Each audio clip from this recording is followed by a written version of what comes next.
Well, hello and welcome to our thought for the day for Monday, the 31st of August. My name is Graham Hoslet, and today we're thinking about Psalm 137. Psalm 137 is remembered best, perhaps, for two things: how the psalm begins and how it ends. How it begins: by the rivers of Babylon we sat and wept when we remembered Zion. There on the poplars we hung our harps, for there our captors asked us for songs. Our tormentors demanded songs of joy. They said, "Sing us one of the songs of Zion." Verse 4 of Psalm 137. How can we sing the songs of the Lord while in a foreign land? Well, Psalm 137 is remembered, of course, for the song, The Rivers of Babylon, written and recorded by Brent Dow and Trevor McNaughton of the Jamaican reggae group The Melodians in 1970. Repopularised in Europe by the 1978 Boney M cover version, which was awarded a platinum disc and is one of the top 10 all-time best-selling singles in the UK.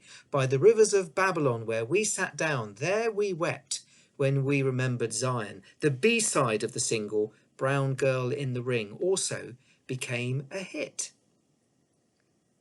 But Psalm 137 is also remembered for the words at the end of the psalm. Words the Melodians and Boney M missed, didn't include in their song for obvious reasons. The curse in the last two verses, verse 8 and 9, "Daughter Babylon, doomed to destruction, happy is the one who repays you according to what you have done to us. Happy is the one who seizes your infants and dashes them against the rocks." What dreadful thoughts are those? No wonder the Melodians and Boney M didn't include those words in their 1970s and 1978 song. But at least Psalm 137 verses 8 and 9 remind us, as other passages in the Psalms do, that we can come to the Lord in our most desperate moments, just as we are, coming with all that we need to bring. In grief, in pain, in anguish, we can cry out to the Lord unfiltered and unfettered. And in reading these dreadful words of Psalm 137, there's a warning for us too when we cry out in such a way. Because no matter how much the psalmist cried out for God to deal with Babylon in the same way as she had dealt with them, he didn't. At the end of Daniel 5, we see that the Babylonian Empire was indeed overthrown 70 years later, as Jeremiah had prophesied.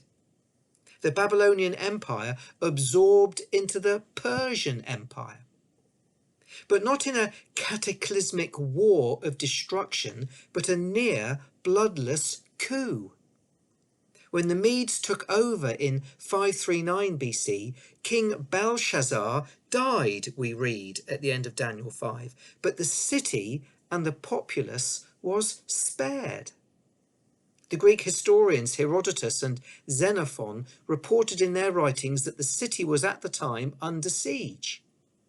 But both the Babylonian Chronicles and the Cyrus Cylinder, another historical document, describe Babylon being taken without battle. Psalm 137 verses 8 and 9 is another reminder to us that God knows best. He listens, he hears, but he often has something better in mind for his people than what they themselves pray for.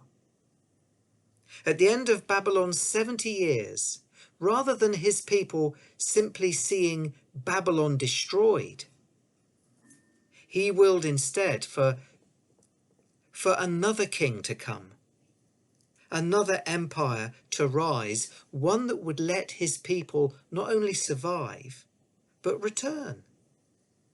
These last verses of Psalm 137 remind us that we can pray, can cry out to the Lord just as we need to, so long as we allow for the fact that he will answer as he wills.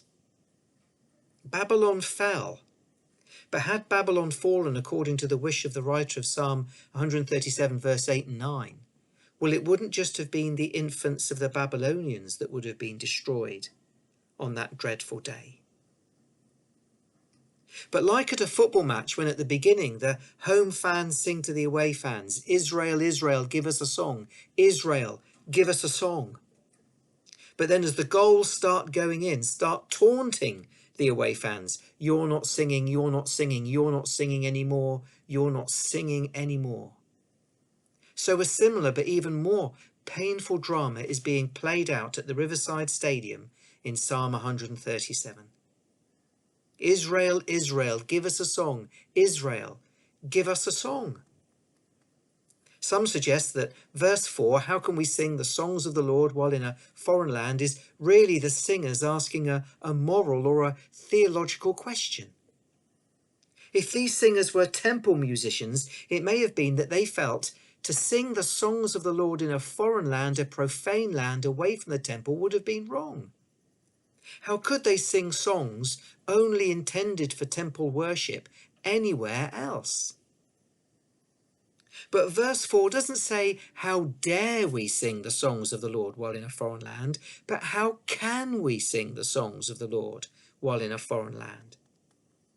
It's not that they felt they shouldn't sing the songs of the Lord there, but given all they had seen and suffered, they just couldn't. How can we sing the songs of the Lord while in a foreign land? But verse 5 and 6 of Psalm 137 continue, if I forget you, Jerusalem, may my right hand forget its skill. In other words, may I no longer be able to play. And may my tongue cling to the roof of my mouth, in verse 6. In other words, may I no longer be able to sing if I do not remember you, if I do not consider Jerusalem my highest joy.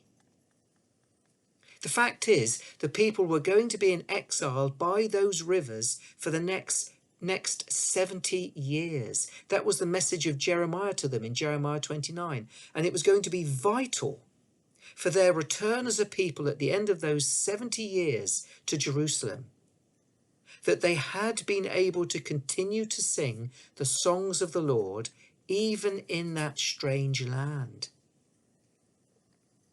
The thing is, very few of us will have had their experience of being carried far away into a foreign land. Some of us will have known that.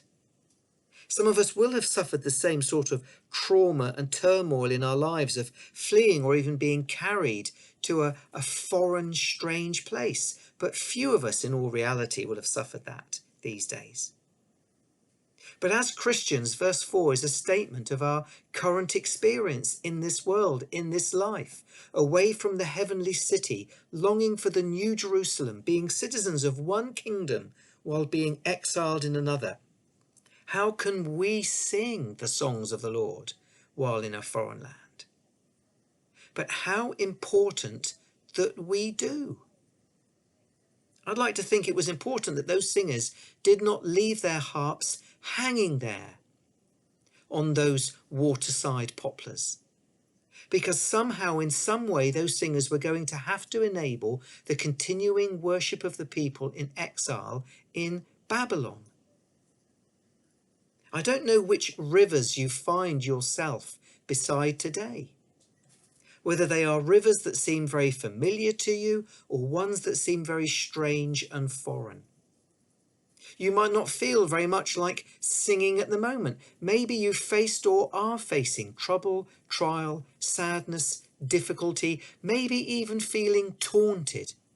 Christian, Christian, give us a song. Christian, give us a song.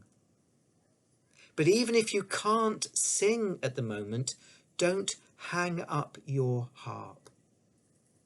The psalm asks a question.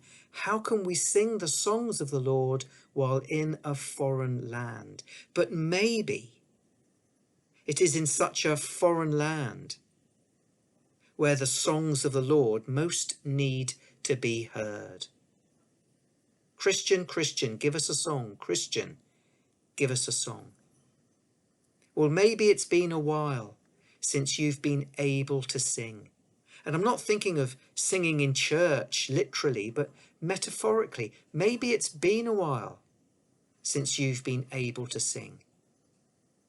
Or maybe yours is a very special harp that the Lord is saying it is time for you to take it down again.